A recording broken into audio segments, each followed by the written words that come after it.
Epstein file की चर्चा हो रही है पूरी दुनिया में। आपने कि जो भी आरोप लगाए हैं उसका जवाब दिया जाए, नहीं होगा, उसको डिनाई करें। आप भागते क्यों हैं? नहीं, ना कोई मैसेज है, ना कोई फोन कॉल है, और उसके बाद निराधार अनलगर आरोप के ऊपर एक सजायाफ्ता अपराधी का नाम लेकर यहाँ पे बोलना यह बहुत ही निंदनीय है और इनकी विगत मानसिकता का प्रतीक है। और सर, डिपार्टमेंट ऑफ जस्टिस ने भी ये कहा है कि वो फॉल्स और सेंसेशनल आरोप है। और प्रधानमंत्री जी इजराइल में अपनी ऑफिशियल यात्रा पे थे, एक मुलाकात ऑफिशियल है, और उसके बावजूद वहां पर सिर्फ एक ही गायन हुआ, वो था राष्ट्रगान। अगर उसमें नाच गाना इनको नजर आता है, हो सकता है राम मंदिर में नजर आता हो। तो मैं इस पे घोर भर्त्सना करते हुए सभापति महोदय सिर्फ एक पंक्ति कहना चाहता हूं, सभापति महोदय सिर्फ एक पंक्ति कहना चाहता हूं कि जो इन्होंने आरोप लगाने का प्रयास किया है कि राष्ट्रवाद के महामेरु पर वार बहुत ही हल्का है, भारत विकसित रोकने के लिए यह मचा हुआ तहलका है। नहीं, एप्स्टीन फाइल की चर्चा हो रही है पूरी दुनिया में, उसके बारे में भारत के प्रधानमंत्री को आरोपित किया गया, उसके बारे में सरकार को स्पष्टीकरण देना चाहिए। तथ्य के कोई चीज को बोलना, मैं कह रहा हूं स्पष्टीकरण देना चाहिए। आपके पास कोई तथ्य है तो आप सर, अगर कोई मैं ये कह रहा हूं मान्यवर, संसद है, इसमें अगर आपके पास कोई स्पष्टीकरण तो देना चाहिए अगर कोई आरोप लग रहा है। हमारे देश का अपमान है मान्यवर। इनके बोलने के बाद मैं आपको समय देता हूं। आप कैसा काम करना चाहते हैं? खत्म होने से बाद देता हूं। अरे भाई, भारत के प्रधानमंत्री पे आरोप लग रहा है, आप लोग उस आरोप का जवाब नहीं देना चाहते? भारत के प्रधानमंत्री पे आरोप लग रहा है, नहीं, तथ्य के बगैर होगा तो आप नहीं लगा सकते। तथ्य के विपरीत अगर आप बोलेंगे तो आपका ये चीज नोट नहीं किया जाएगा। तो मैं ये कह रहा हूं मान्यवर, देश व्यवस्थाओं से चलेगी। यहां बैठे जावेद भाई, संभल के अंदर एक जज ने न्याय का फैसला दिया और उस जज का ट्रांसफर कर दिया जाता है। ये जुडिशरी की हालत आपने कर दी है, ये कर दिया आपने। देखिए, न्यायालय ट्रांसफर करता है जज का। अरे मान्यवर, जज का ट्रांसफर हुआ है, अवमानना होगी। जज का ट्रांसफर हुआ है, जज का ट्रांसफर कोई पॉलिटिकल पार्टी नहीं करती, एडमिनिस्ट्रेटिव काम हुआ जो कंटेम्प्ट हो कोर्ट का। और इस तरह से एफआईआर दर्ज करके लोगों के दबा के, लोगों के अधिकारों को छीन के, हमारी पार्टी के तो खैर पीछे ही पड़े हुए हैं आप लोग। चैतर बसेवा एक आदिवासी नेता हैं, उनको गिरफ्तार करके आपने 3 बार गुजरात के अंदर जेल में डाल दिया।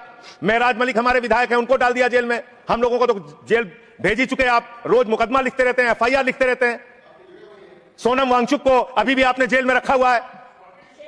तो एक के बाद एक लोगों को, विपक्ष के नेताओं को जेल में डाल के आप कैसे काम करेंगे? आप पूरे देश में एसआईआर के नाम पे लोगों के वोट काट रहे हैं, एसआईआर के नाम पे लोगों के वोट काट रहे हैं। बस खत्म कर रहा हूं सर, सबको 2-3 मिनट मिला है। मैं 1 मिनट में खत्म, 1 मिनट में, आधा मिनट। मान्यवर, मैं पार्टी का लीडर हूं, 1 मिनट में खत्म, आधा मिनट।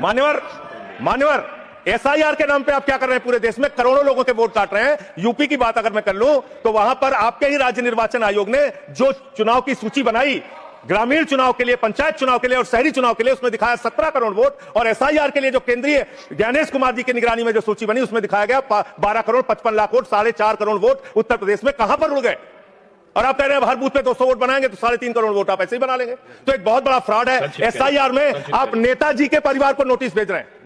बस खत्म कर रहा हूं मान्यवर, एसआईआर में आप नेताजी सुभाष चंद्र बोस के परिवार को नोटिस भेज रहे हैं, नोबेल पुरस्कार विजेता अमर्त्य सेन को नोटिस भेज रहे हैं, पूर्व एडमिरल को नोटिस भेज रहे हैं। अब कैसा एसआईआर करा रहे हैं? ये एसआईआर नहीं है, चुनावी घोटाला। मैं कहना चाहता हूं। बहुत बहुत धन्यवाद। सुधांशु त्रिवेदी, एक मिनट में फाइल का जिक्र हुआ, एक विकृत यौन मानसिकता के सजायाफ्ता अपराधी का जिक्र इस संसद के पावन पटल के ऊपर करना इनकी विकृत और विक्षिप्त मानसिकता का प्रतीक है।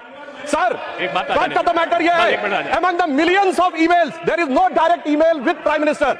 Sir, no direct message, no direct phone call. मैंने पहले कहा है कि अगर कोई चीज तथ्य के परत नहीं है तो उसको यहाँ नहीं सर, मैं अपनी बात 2 वाक्यों में समाप्त करना चाहता हूं। ना कोई ईमेल है, ना कोई मैसेज है, ना कोई फोन कॉल है, और उसके बाद निराधार अनलगर आरोप के ऊपर एक सजायाफ्ता अपराधी का नाम लेकर यहां पे बोलना यह बहुत ही निंदनीय है और इनकी विकृत मानसिकता का प्रतीक है। और सर, डिपार्टमेंट ऑफ जस्टिस ने भी यह कहा है कि वो फॉल्स और सेंसेशनल आरोप है। और प्रधानमंत्री जी इजराइल में अपनी ऑफिशियल यात्रा पे थे, एक मुलाकात ऑफिशियल है, और उसके बावजूद वहां पर सिर्फ एक ही गायन हुआ, वो था राष्ट्रगान। अगर उसमें नाच गाना इनको नजर आता है, हो सकता है राम मंदिर में नजर आता हो। तो मैं इस पे घोर भर्त्सना करते हुए सभापति महोदय सिर्फ एक पंक्ति कहना चाहता हूं, सभापति महोदय सिर्फ एक पंक्ति कहना चाहता हूं कि जो इन्होंने आरोप लगाने का प्रयास किया है कि राष्ट्रवाद के महामेरु पर वार बहुत ही हल्का है, भारत विकसित रोकने के लिए यह मचा हुआ तहलका है। नहीं, देखो, जो माननीय सदस्य ने जो तथ्य के विपरीत और संविधान के विपरीत बात कही, उसको इसमें शामिल नहीं किया जाएगा।